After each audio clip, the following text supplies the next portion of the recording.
Brand new video today. We're doing two college football player props here over on PrizePicks for Saturday, August 30th. Before I get started, you guys take a look in the description below. Hop into the Discord, $9.30 per month, 31 cents per day. Currently doing a promo right now for first-time members of the Discord, 20% off your first month using promo code TUFF with the link in the description below.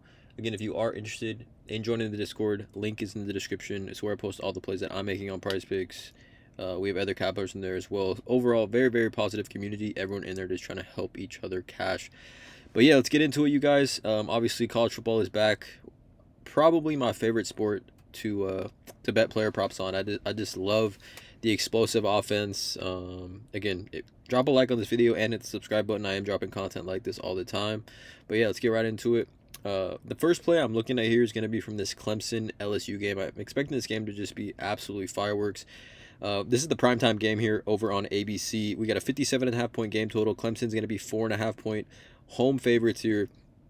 And the spot I'm looking at here is going to be Cade Klubnik over 25.5 fantasy score. I think, to me, he might be my Heisman pick this season. He had, obviously, a great freshman year and then had kind of a downward sophomore year and then bounced back really, really well last season. But currently plus 950 right now to win the Heisman. And Garrett Nussmeier, the other quarterback in this matchup, is plus 950 as well. Actually, let's look at Nussmeier's fantasy score. Yeah, 24.2 or 21.5. But Klubnik here, to me, one of the best. Obviously, books considering him one of the best quarterbacks in the entire country. But the hit rate on this line was elite last season. We look at Cade Klubnik last season. Let's actually do no filters on this at all. Hold on. This is Outlier, by the way, you guys. 7-day free trial. Link in the description below if you're interested in Outlier. But last season, 8 of 14 games on the over on this line, averaging 26.4 fantasy points for Cade Klubnik at home. 5 of 7 games, averaging 30.3 fantasy points at home last season, over in 5 of 7.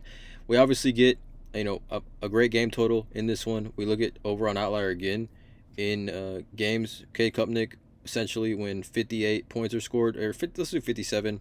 Over in 5 of 7 games when 57 total points are scored in the game, averaging 30.2 fantasy points. Now, we look over here at some other odds that positively correlate to fantasy score lines. Over 1.5 pass TDs here, sitting at minus 172 on FanDuel, minus 191 over on DraftKings for 2 pass TDs. I think we look at anytime touchdown as well for Cade Klubnik, minus 120 over on FanDuel. So obviously those bode well, significantly bode well to fantasy score lines. But again, if we talk about Cade Klubnik last season, right, Phil Maffa was there as the running back, and now Adam Randall's there. He's more of a pass-catching running back. But all 3 wide receivers right here are essentially, to me, top 50 wide receivers in the country. I think Cade Klubnik might have the best wide receiver room as a whole, as far as depth goes and as far as talent goes in the entire country. A lot of people think that as well. You can see here this trio of Clemson receivers had to dominate in 2025. An analyst put Wesco ranked 32, Moore at 25, and Antonio Williams at 11 as far as the top. Essentially 3 top 32 wide receivers in the entire country, and they're all returning here at Cade Klubnik's disposal, right? And we talk about LSU, we kind of were targeting LSU all of last season, just as far as how explosive LSU's offense is, but as well as the type of plays that LSU's defense gave up. And last season, they did allow the sixth most total yards per game allowed in the entire SEC. 364 yards per game is what this LSU defense allowed last season, which again just bodes well. I think we just get a massive shootout here. First game of the season, defenses are going to be kind of out of sorts. Great weather here. Clemson at home. Cade Klubnik. I think even last season, if we're able to see his splits, let me see. Maybe we can see it over on ESPN. Hold on, give me a sec. I do think we'll be able to see the splits. I hope. Let's go to Cade Klubnik's last game of the year last year. Again, they made the college football playoff. If we're able to see Cade Klubnik, right? Just if we can see his splits, yeah, we can see his splits. So last season at home, 65.6% pass completion percentage, 19-3 touchdown to interception ratio, 160.5 passer rating. Again, all of his stats just going up completely here on the road, and rushing as well. If we're able to see, maybe not. nonetheless, great home spot. Don't want to overthink this one. Cade Klubnik, 25.5 fantasy score. If I were to do projections, I got him somewhere probably north of 28, honestly, in my opinion, if we do get the kind of game a lot of people are expecting. So that's the first play. The second play here is an interesting one.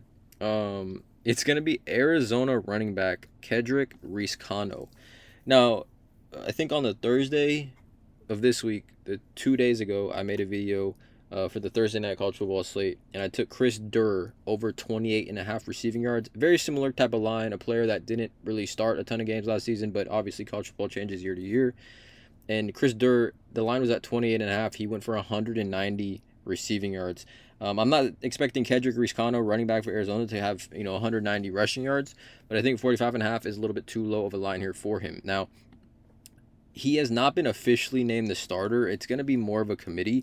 According to the depth chart here, he is listed as the number one, but it is considered Reescano or Mahdi or Craig. So obviously that means a committee, but Reescano is the biggest running back, 6 feet, 214. He's kind of the more of the downhill runner. I know Mahdi is kind of the pass catching running back here.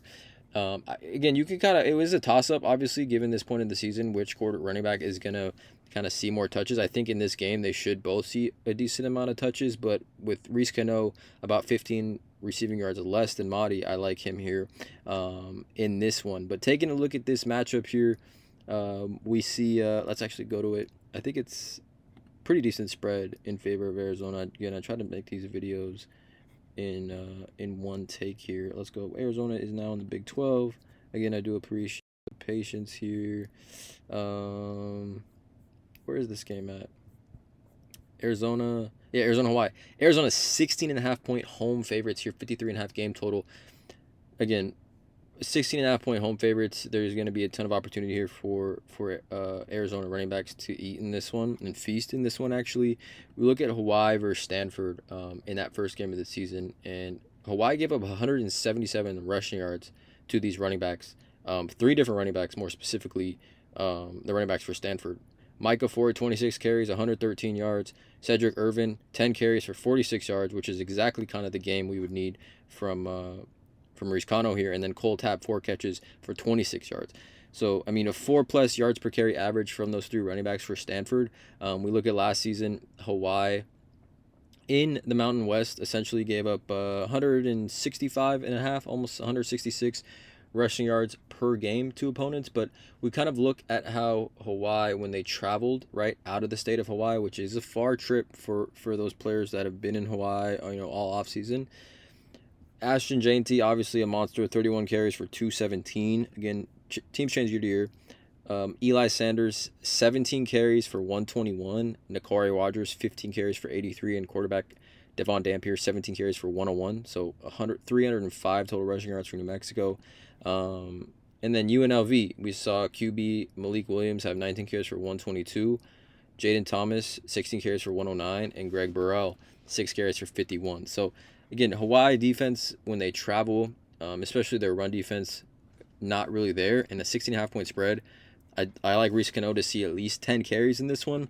Looking at the hit rate for him last season, he was over this line in 4 games, right? Last season in a running back room that has 2 players now in the NFL. I think Quali Conley and Jacosi Merritt, who is now going to maybe looking like he might be the starter for the Commanders. Reescano last season was able to go over this line in 4 games, right? As kind of the third string running back. Essentially, he had 7 rushing attempts for 73 yards against Utah, which is a really good run defense, 11 carries for 55 yards against ASU, which is a college football playoff team. So, he obviously has the talent. This isn't a player that's just never produced, and I do like the upside for this one. Again, he's kind of been deemed in that running back room as the leader, as you can see here in this article, right? His role essentially, again, by committee, but I think in a 6.5 point spread with, how weak weak Hawaii's run defense is, I like the spot for him as well.